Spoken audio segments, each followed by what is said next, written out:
conversado, eu preferi trabalhar com você os conceitos relacionados às reações químicas na sua sequência. Então a gente aprendeu a fazer NOx, aprendeu a trabalhar com oxirredução, oxidante redutor, falou de classificação de reações, balanceamento de reações, botar aqueles numerozinhos, e entramos no cálculo das massas de moléculas e átomos. Daí calculamos o famoso mol da química. O mol é um cara que vai daqui para frente atuar com a gente em muitos assuntos. E como eu te disse, eu vou encerrar com essa parte de cálculo para só depois acabar o último assunto que falta, funções inorgânicas. Para mim poder transitar nessa matéria e te ensinar um pouco melhor, um pouco mais, eu vou falar uma coisinha sobre as chamadas leis ponderais. Teve um momento no mundo, no século XVIII, que o homem começou a entender as reações químicas, aquilo que a gente já estudou. Por que que uma dinamite explode, por que que a vela queima, por que que o ferro enferruja, e assim por diante. Todas as reações vão acontecendo. Tu mistura farinha de trigo, ovo, chocolate e sai um bolo. Como é que isso acontece? Mamãe, como eu falei para você já uma vez, bota 3 xícaras de farinha, 2 de chocolate, 4 ovos. Ela não vai botar 1 quilo de farinha na massa. Se ela quer aumentar o bolo, o que ela faz? Dobra tudo na mesma proporção. Porque toda reação tem uma proporção baseada nas suas massas. É isso que em relações numéricas e cálculos químicos a gente veio batendo papo. E principalmente trabalhando com massas de átomos e moléculas.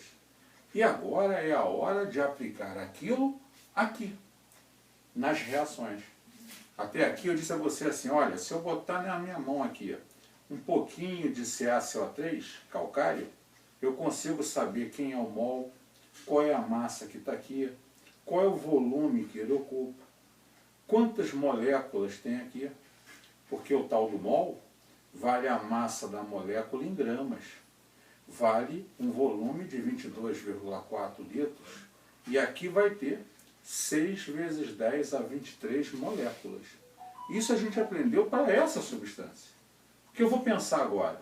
Se essa substância se transforma nessa, se eu colocar 50 gramas dessa, quanto eu produzo dessa?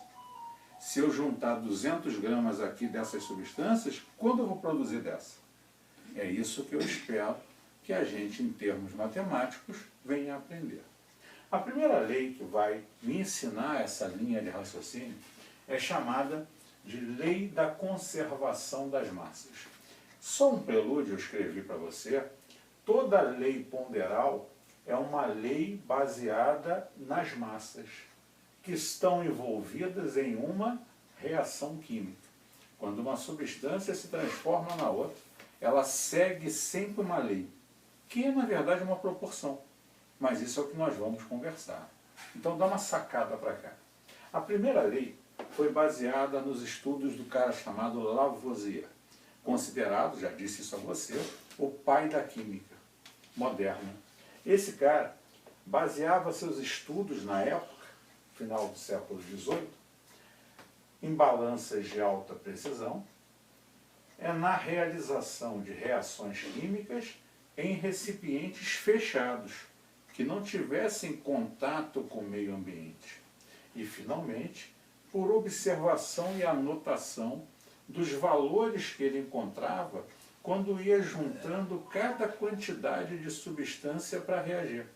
Então foi mais observação e análise dos dados que qualquer outra coisa. Então ele avaliou o seguinte: quando uma transformação, uma reação acontece em um recipiente fechado, a soma da massa dos reagentes será sempre igual à soma da massa dos produtos. Se eu boto 100 gramas para reagir dentro do recipiente, não importa de quais substâncias, no final, também não importa o que eu vou produzir, eu vou continuar tendo 100 gramas. Se eu boto 1 quilo para reagir, eu teria 1 quilo de produto. A base da lei dele é que nada se perde, nada se cria. tudo se transforma na natureza. Finalmente, frisando bem a ideia, a massa dos reagentes será sempre igual à massa dos produtos. Então vem para cá, vamos olhar isso aqui. O que essa reação está dizendo para mim? Que um tal de H2, uma molécula formada por 2 hidrogênios, vai reagir com um tal de bromo. A gente já aprendeu que as ligações se quebram e os átomos se reorganizam. Então esse H vai se juntar a esse Br. Logo o outro H vai se juntar ao outro Br.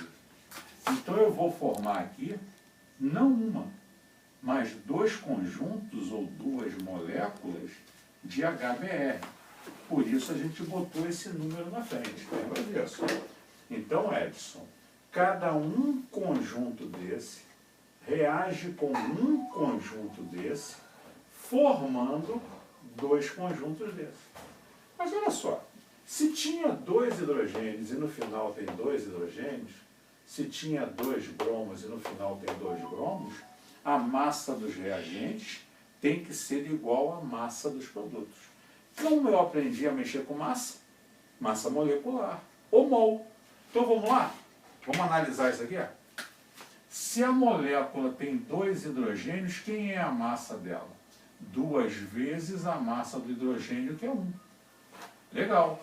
Mas aqui, da mesma maneira eu vou pensar para o bromo, o que eu vou perceber é, se um conjunto desse reage com um conjunto produzindo 2, eu posso dizer que um conjunto ou 1 mol reage com um conjunto desse ou 1 mol, produzindo 2 conjuntos.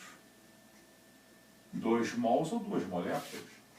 Aí sim, vamos lá. Quem é o mol desse conjunto? 2 vezes a massa do hidrogênio, que é 1. 2 gramas. Você já faz isso de cabeça. Quem é a massa ou mol desse conjunto? 2 vezes a massa do bromo, que é 80. 2 vezes 80, 160. Quem é a massa desse conjunto? Se cada HBr é 1 mais 1, 1 mais 80, 81, 2 conjuntos vão pesar 162.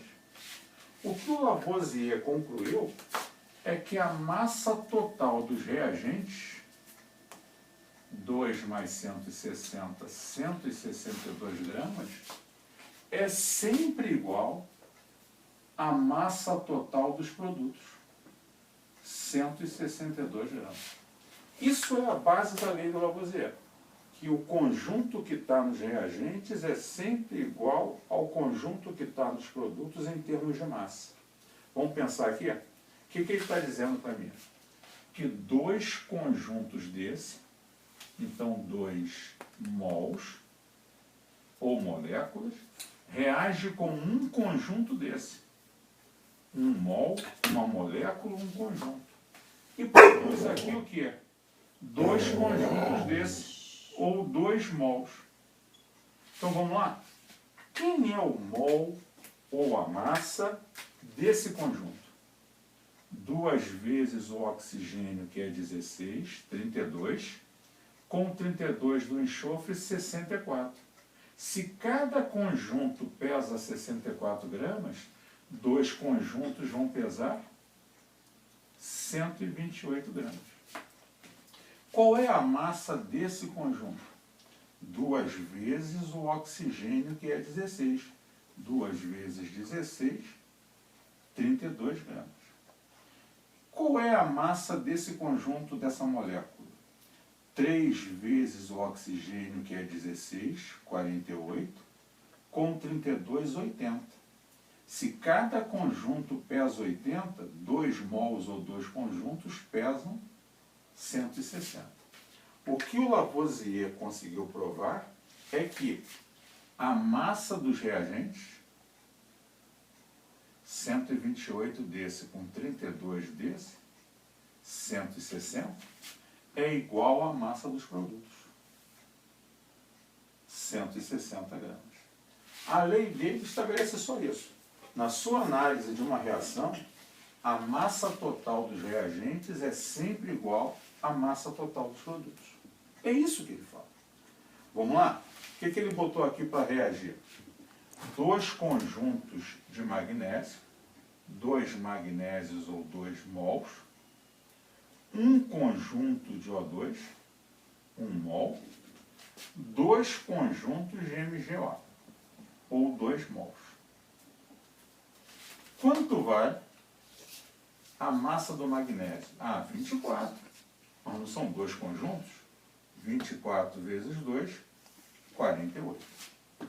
2 vezes o oxigênio, que é 16, 32. Magnésio 24 mais 16 do oxigênio, 40. Se um conjunto é 40, 2 conjuntos é 80. Será que o Lavoisier acertou? 48 mais 32, você colocou para reagir 80 gramas de reagente. E produziu 80 gramas de produto. Só isso. Não importa a reação, se ela está devidamente equilibrada, por isso o balanceamento é importante, balancear toda a equaçãozinha. O conjunto que você botar do lado do reagente é sempre igual ao do produto. A lei dele é só isso. Massa dos reagentes igual à massa dos produtos. Aí o tempo avança e aí o Proust entra no jogo. A lei de Lavoisier em torno de 1775 até hoje, essa em termos de 1799, praticamente 1800, final do século XVIII. E aí, desculpe, do século XIX, já entrando no século XIX, 1800, ele diz o seguinte: qualquer substância que você tenha na natureza, seja água, gás carbônico, ozônio, seja a substância que for, não importa a procedência dela, o processo que você obteve ela, se foi do chão, foi do ar, foi de uma destilação, de um processo qualquer, independente da procedência, ela possui sempre a mesma composição. Água é sempre H2O, tem sempre 2 hidrogênios e 1 oxigênio. Se mudar, H2O2 já é água oxigenada, porque tem 2 hidrogênios e 2 oxigênios. Então, toda substância, seja o CO, CO tem uma proporção de C e uma de O. CO2 tem um C e 2 O2. Então, toda substância que surgiu e que existe na natureza tem sempre a mesma proporção dos seus átomos dentro dela. Então, o que ele quer dizer comigo? Se eu pegasse a água e 100% da massa da água, e eu calculasse quanto de hidrogênio e de oxigênio tem na água, ela tem sempre 11,1% de hidrogênio e 88,9% de oxigênio. Então, toda molécula de água tem sempre dentro dela essas proporções de hidrogênio e oxigênio. Então, se eu tivesse 100 gramas, desses 100 gramas, 11,1 gramas é de hidrogênio e 88,9 gramas é de oxigênio. O que ele diz para mim? Que eles sempre manterão essa mesma proporção. É tão constante isso, que se eu pegar a massa do hidrogênio e a massa do oxigênio e dividir, isso dá uma proporção de 1 para 8. O que quer dizer? Que cada 1 grama de hidrogênio precisa de 8 gramas de oxigênio para fazer água. A água é formada, na prática, matematicamente falando, por uma proporção sempre constante, é sempre a mesma. Em toda molécula de água, cada 1 grama de oxigênio tem 8 de oxigênio. Isso serve para qualquer substância. Vamos pensar? O que essa reação diz para mim? Que 2 quantidades de cálcio, ou 2 mols, reage com uma quantidade de oxigênio, ou 1 mol, e produz 2 quantidades de CO. Até aqui é o que o Lavoisier fala. O Proust é um complemento. Eu vou modificar um pouco essa estrutura de conhecimento para você entender, como eu sempre faço com você. Se cada cálcio pesa 40, 2 cálcios pesam 80. O O2 tem 2 vezes 16, 32 gramas. Ca40, O16, cada CaO 56. São 2, 112. Até aqui é o que o Lavoisier diz. A soma dos reagentes é sempre igual ao produto. Então não tem muito mistério isso aqui. O que o Proust acabou provando para a gente? Que a proporção em que essas substâncias vão reagir é sempre a mesma. Quer dizer, Edson, que se eu dobrar a quantidade do cálcio, para que a reação aconteça, eu tenho que dobrar a quantidade do oxigênio. E, finalmente, eu vou dobrar a quantidade de CaO que eu reagir. Então, se eu reduzisse a metade a quantidade de cálcio, eu precisaria da metade da quantidade de oxigênio. E produziria a metade da quantidade de CaO. O que ele diz para mim é que as substâncias que se juntam para formar a outra, aquela substância composta, elas o farão sempre numa mesma composição, numa mesma proporção, e ela é sempre constante. Então, o que ele está me dizendo é que se eu quisesse dobrar a quantidade de cálcio, eu sou obrigado a dobrar a quantidade de oxigênio. Então, automaticamente, eu vou dobrar a quantidade que eu produzo dessa substância. Então, vão sair problemas do tipo: se 80 gramas vai produzir 112, 160 produz X. Aí ele quer que você calcule o X. Mas se você dobrou um, tem que dobrar o outro. Porque as reações acontecem segundo as mesmas proporções o tempo todo. Essa é a ideia. Qual é a aplicação disso para você? Sacar, quando ele diz assim: eu botei 50 gramas de A e 60 de B. Quanto eu vou produzir de AB? 50 mais 60, 110. Porque a soma dos reagentes é igual à soma dos produtos. E a proporção se mantém constante. É só isso que ele quer de você. Então vem comigo. Ele diz aqui, X reage com Y e produz Z. Aí ele disse assim no texto: se colocarmos 40 gramas de X para reagir com 80 gramas de Y, qual é a quantidade de Z que eu vou produzir? Pô, Edson, se a massa dos reagentes tem que ser igual à massa dos produtos, 40 mais 80, massa de X mais a massa de Y, tem que ser igual à massa de Z. Então, 40 mais 80 vai dar a massa de Z. Então, a massa de Z vai ser 120 gramas. Essa é a ideia básica de Lavoisier. Entender que a massa dos reagentes tem que ser sempre igual à massa dos produtos. Olha o que ele faz agora. Ele botou A e B para reagir. E disse que produz C. Aí ele manda para mim, 60 gramas de A reagiu com B e produziu 150 gramas de C. O que eu sei aqui? Você que é esperto é direto. A massa de A mais a massa de B tem que ser igual à massa de C. Então, 60 mais a massa de B tem que ser igual a 150. Então, a massa de B vai ser 150 menos 60, 90 gramas. Só isso que você precisa. Agora, o que Proust prega? Se 60 reage com 90 e produz 150, se 60 produz 150, 20 de A vai produzir X. Então, a primeira etapa, Vamos botar aqui a letra A é essa. Quem é a massa de B que eu vou produzir? Agora eu vou usar sempre a reação. O que está escrito aqui? 60 gramas de A vai produzir 150 de C.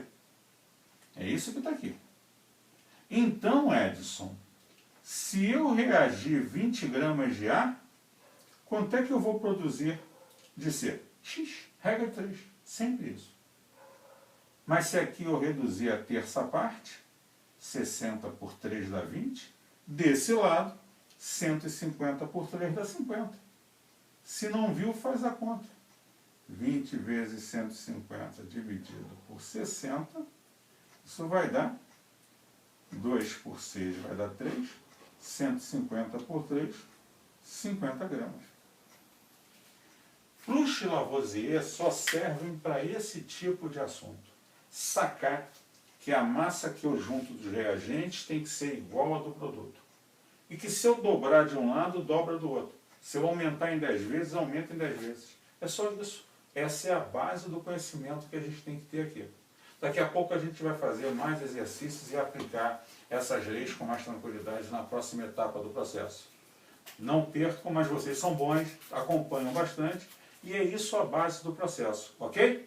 Até daqui a pouco.